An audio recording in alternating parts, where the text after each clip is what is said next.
Assalamualaikum warahmatullahi wabarakatuh. Selamat datang di mata kuliah Infrastruktur Teknologi Informasi. Kali ini kita akan membahas upper layer pada protokol jaringan. Objektif kita adalah fungsi ketiga layer atas referensi OSI, kemudian service yang disediakan pada layer atas OSI, kemudian contoh penggunaan sehari-hari untuk komunikasi antar jaringan komunikasi, dan yang terakhir aplikasi yang menggunakan application layer. Nah, kita bisa lihat aplikasi user, service, dan protokol. Di sini ada aplikasi service ya, di aplikasinya ini. Itu misalkan ada orang yang menulis pesan, I'll be home at 5, kemudian ada yang berita ya, pakai komputer ini dibaca. Misalkan kita baca pakai detik.com. Di sini ada our company was founded in 2001. Kemudian ada suara telepon, jadi voice yang dikirim. Kemudian ada rekaman dalam bentuk video. Nah, aplikasi ini menyediakan interface kepada manusia atau layanan kepada manusia. Nah, service mengikuti protokol untuk menyiapkan data ke network. Ini ya. Nah, aplikasi menyediakan sarana untuk manusia untuk membuat sebuah pesan, layer service, ini ya, layer service ini menyediakan layanan untuk menghubungkan perangkat ke jaringan. Nah, protokol ini ya teman-teman, protokol menyediakan aturan dan format mengenai bagaimana data tersebut diperlakukan. Nah, di sini kita bahas yang layer 7 aplikasi, layer di mana user berinteraksi dengan network sebagai interface atau penghubung yang memungkinkan aplikasi-aplikasi saling berkomunikasi melalui network. Contoh service-nya ada file transfer, ada mail service, ada directory service, dan web service. Kemudian untuk yang layer 6 atau presentation itu mendefinisikan bagaimana format data ditampilkan sehingga data yang dikirimkan dapat dikenali oleh komputer penerima. Kemudian ada translasi yaitu interoperabilitas antara metode encoding yang berbeda. Lalu ada compression yaitu kompresi data pada sisi pengirim dan dekompresi pada sisi penerima. Lalu ada encryption, yaitu enkripsi pada sisi pengirim dan deskripsi pada sisi penerima. Contoh formatnya ada format file bentuk JPG, AVI, ASCII, sama binary. Lalu yang session apa, Pak? Session itu mendefinisikan bagaimana menjalin, mengontrol, dan mengakhiri komunikasi antara dua host. Nah, komunikasi antar dua host itu disebut sebagai session. Menjaga agar session-session yang terjalin antar dua host tetap terpisah satu sama lain. Nah, di sini kita lihat ada DNS atau Domain Name Service, yaitu DNS protokol merupakan sebuah service yang digunakan untuk menerjemahkan nama sebuah perangkat menjadi numerik IP address. Misalkan ini kita punya DNS server ya, namanya cisco.com, addressnya itu katakanlah ini 198.133.219.25. Pak, kenapa ada DNS service? Karena apa? Karena kita kan akan susah menghafalkan nomor ini kan. Contohnya, misalkan saya nih ya, misalkan saya mau ngirim surat ke Udinus. Nah, Udinus itu kan alamatnya Jalan Imam Bonjol nomor 207 Semarang. Kode kosnya 50131 katakanlah. Lah, alamat itu kan kebanyakan nih. Kita bisa ngomong aja langsung kepada bapak posnya, Pak kirim ke Udinus, seperti itu. Kan langsung keluar. Nah, asumsikan DNS service itu menerjemahkan address yang bentuknya angka ini menjadi tulisan yang seperti ini. Oke, biar mudah dipahami ya.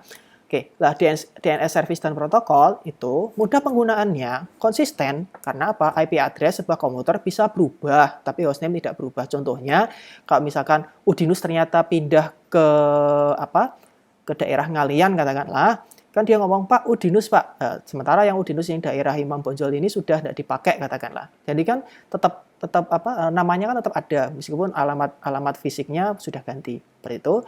Lalu ada simple yaitu user hanya menggunakan satu nama domain untuk mencari baik di internet maupun di intranet seperti itu. Nah, ini contohnya misalkan teman-teman mau ngecek www.cisco.com gitu kan, ada servernya mana, kemudian addressnya mana. Itu ya. Nah, DNS service dan protokol ini menggunakan pesan yang sama untuk DNS menggunakan format pesan yang sama untuk semua tipe client queries dan server response. Jadi permintaan dari klien dan respon dari server. Kemudian keluaran error message, kemudian mentransfer resource record information antar server.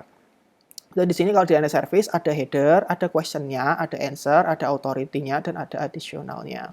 Nah, question itu apa? Question untuk nama servernya, jawabannya resource record answering the question, kemudian authority-nya resource record pointing toward the authority, kemudian additional-nya yaitu resource record holding additional information. Kemudian ada www service dan HTTP itu ya. Jadi HTTP, kita punya HTTP server, ada network, kemudian ada klien. Nah, klien kan kita bisa meminta halaman ya, misalkan saya mau membuka situs detik.com. Nah, kita kan minta halaman, bentuknya apa? HTTP, katakanlah seperti itu, nanti akan balikin. HTTP didefinisikan sebagai sebuah request atau respon protokol untuk publish dan retrieve HTML pages, seperti itu ya. Jadi kita untuk minta dan ngambil, kita minta terus dikasih HTML pages, gitu. Untuk pengamanan komunikasi melewati internet, HTTP Secure atau HTTPS protokol digunakan untuk akses ke web server. Kalau teman-teman lihat HTTPS di mana? Di perbankan, teman-teman. Nah, Pak, kalau saya mau dapat HTTPS, kita harus daftarnya di mana? Ya, kita bisa daftar HTTPS protokol. Bisa kita daftarnya ke Norton biasanya. Nah, kemudian ada HTTPS menggunakan Secure Socket Layer atau disebut sebagai SSL atau Transport Layer Security atau TLS sebagai sublayer di bawah HTTP aplikasi layer yang biasa. Nah, kemudian ada email service and SMTP atau POP protocols, yaitu contoh application layer protokol yang digunakan untuk pengiriman email adalah Post Office Protocol atau POP dan Simple Mail Transfer Protocol atau SMTP. Nah, Mail User Agent atau MUA atau email client memungkinkan pesan agar bisa diterima dan dikirimkan melalui mailbox. Jadi, kalau saya mau ngirim email gitu kan, saya klien nih, saya mau ngirim email, biasanya biasanya pakai SMTP nih. Nah, kalau kita mau dapatkan email, biasanya pakainya POP seperti itu. Nah, operasi pada mail server, kita contohkan seperti ini teman-teman. Pada umumnya, email server bekerja dengan dua jenis operasi. Satu, mail transfer agent, yang digunakan untuk forward email ke server orang lain. Contoh, klien menggunakan Yahoo. Tuh, ingin mengirimkan ke penerima yang menggunakan Gmail. Proses server Yahoo memformat ke Gmail server adalah proses MTA. Seperti itu. Di sini misalkan kita lihat, kita mau ngirim email ya, recipient domain, gini kan, is the recipient is my list of recipient, no, forward email to another server. Maksudnya gini nih, saya dari Yahoo kan, misalkan saya pakai Yahoo, saya mau ngirim ke Pak Ramadan yang emailnya Gmail. Nah, karena saya pakai Yahoo, saya akan masuk ke servernya Yahoo dulu. Dia akan tanya, bro, ini servernya, ini emailnya apa? Oh, bukan Yahoo ya. Terus dia akan kirim ke tempat yang hubungannya sama Gmail, seperti itu. Itu namanya mail transfer agent. Kemudian ada mail delivery agent, yaitu melakukan pengiriman sebenarnya. Proses ini menangani final delivery issue seperti virus scanning, spam filtering, dan return receipt handling. Jadi kayak misalkan di sini saya ngirim email, saya dari Yahoo mau ngirim ke Pak Rama di sini ya. Nah, di sini akan ngirim, bro, ini emailnya dari mana? Ini mau ngirim email ke mana? Ke Gmail. Oh, berarti kalau Gmail berarti ke sini. Setelah di sini, terus ini servernya Google ya, Gmail, dia akan ngecek. Ada apa bro? Oh, saya mau ngirim email nih bro. Oh iya, oh dari Gmail ya, berarti punya saya nih. Oke, tak cek dulu ya. Terus tak cek, tak virus scanningnya ada virusnya enggak, ada spamnya enggak. Kemudian baru kita kirimkan ke sana. Seperti itu. Nah, ada yang namanya email service dan SMTP POP protokol, yaitu POP dan POP3 adalah protokol yang digunakan untuk inbound mail delivery protokol. Jadi kayak gini nih. Jadi misalkan saya yang dari Yahoo pengen ngirim email ke Pak Ramadan yang Gmail, ya saya akan ngirim kan bentuknya SMTP, kemudian dari Yahoo akan tanya, bro ini bukan dari Yahoo, saya kirim ke Gmail ya. Oke, dia kirim ke sana. Nah setelah sampai sini, dipakainya dia kan dia SMTP ya. Nah, waktu dari sini dari server ini mau ke kliennya atau dari Gmail ke komputernya Pak Ramadan, maka dia pakai formatnya adalah POP. Dari SMTP itu adalah ngirim, POP itu berarti untuk menerima. Oke. Nah, kemudian ada FTP nih teman-teman, atau FTP dibangun agar memungkinkan file transfer antara klien dan server. Contohnya, saya mau ngambil file dari server, kita bisa pakai FTP. Jadi ada control connection, saya jadi ngomong dulu nih, saya klien, saya ngomong ke server. Pak server, saya mau minta file boleh enggak? Terus kalau, oke, username sama passwordmu apa? Ini username sama passwordku. Oke, portnya juga sudah benar. Portnya apa? Misalkan saya mau masuk pakai pintu 23, boleh enggak Pak? Boleh, oke, silahkan. Nah, kalau sudah, Berarti saya akan minta datanya, Pak saya mau ngambil data. Nah, dari server ini akan memberikan data ke saya, seperti itu. Nah, ada yang namanya DHCP atau Dynamic Host Configuration Protocol. Apa itu? DHCP itu memungkinkan untuk sebuah perangkat dalam jaringan mendapatkan IP address dan informasi lainnya dari DHCP server. Service ini otomatis memberikan IP address, subnet mask, gateway, dan IP networking parameter lainnya. Nah, maksudnya apa nih? Kalau teman-teman itu misalkan punya rumah itu kan sudah dikasih alamat statik nih, udah kasih alamat sendiri sama Pak RT, katakanlah seperti itu. Itu kalau namanya static address. Nah, kadang-kadang kalau misalkan teman-teman tuh hidupnya di mobil, katakanlah, lah kan alamatnya pindah-pindah tuh, lah itu sebutnya kayak DHCP seperti itu. Jadi kalau alamatnya pindah-pindah atau tapi masih dalam satu RT katakanlah, lah itu nanti tinggal diganti-ganti alamatnya. Yang ganti alamatnya siapa? Otomatis dari Pak RT-nya. Seperti itu ya. Atau contoh paling gampang kalau teman-teman ngekos nih.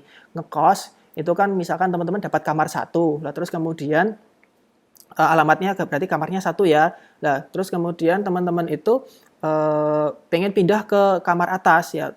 Pindah aja, nanti yang mindahin siapa? Pak kepala kosnya, seperti itu. Itu namanya Dynamic Host Configuration Protocol. Nah, kemudian ada File Sharing Service dan SMP Protocol, itu adalah server message block, adalah client server protocol untuk file sharing. Jadi, kita bisa, misalkan dari kita biasanya untuk printer nih teman-teman, file sharing ya, file sharing using SMP protocol, misalkan kita mau ngirim printer, mail slot, sama API atau API.